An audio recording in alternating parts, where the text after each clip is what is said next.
అందరికీ నమస్కారం. నేను మీ డాక్టర్ సందీప్ పంచకర్ల. పిఠాపురం నియోజకవర్గ ప్రజలకే కాదు, పులివెందుల నియోజకవర్గ ప్రజలకి కూడా పవన్ కళ్యాణ్ గారే ఆశాజ్యోతి కింద మారారు. ఎందుకు అంటారా?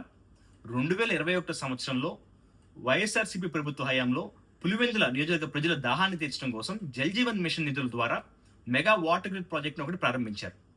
టైం లైన్ ప్రకారం తీసుకుంటే కనుక 2023 సంవత్సరం కల్లా అది పూర్తవ్వాల్సిన ప్రాజెక్ట్. కానీ వైఎస్ఆర్సీపీ ప్రభుత్వం ఓడిపోయే సమయానికంటే 2024 సంవత్సరానికి కూడా కేవలం ఈ వాటర్ గ్రిడ్ ప్రాజెక్టుల్లో 40% పనులు మాత్రమే పూర్తి చేయగలిగారు. దాన్ని అక్కడితో వదిలేశారు. అట్ ద సేమ్ టైం అదే టైం ఫ్రేమ్ లో తీసుకుంటే కనుక 2021 సంవత్సరంలో జగన్మోహన్ రెడ్డి గారు ఆయన కోసం కట్టించుకుంటే రిషికొండ ప్యాలెస్ లో పెట్టిన శ్రద్ధ ఎలా ఉంది అంటే, దాన్ని 2024 సంవత్సరం కల్లా దాని పనులను పూర్తి చేసి వారి గ్రూప్ ఆఫ్ మినిస్టర్స్ ని తీసుకెళ్లి దాన్ని ప్రారంభోత్సవం కూడా చేశారు ఫిబ్రవరి 29 తారీఖున. ఆ రిషికొండ ప్యాలెస్ లో మీకు జగన్మోహన్ రెడ్డి గారు కట్టించిన బాత్రూమ్ తీసుకుంటే కనుక దానికి ఒక బీచ్ వ్యూ, అంతేకాకుండా స్నానాల తొట్టె అంటే బాత్ టబ్ కి 40 లక్షల రూపాయలు వెచ్చించారు.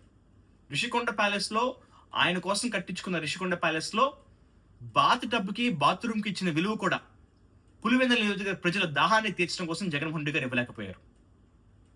మరోవైపు కూటమి ప్రభుత్వం వచ్చిన వెంటనే డిప్యూటీ సీఎం శ్రీ పవన్ కళ్యాణ్ గారు కేంద్ర ప్రభుత్వంతో మాట్లాడి దాదాపు 280 కోట్ల రూపాయలని ఫండ్స్ ని శాంక్షన్ చేయించుకుని ఈ రోజు పులివెందులలో మెగా వాటర్ గ్రిడ్ ప్రాజెక్ట్ పనుల్ని దాదాపు 96% పనులు పూర్తి చేయగలిగారు.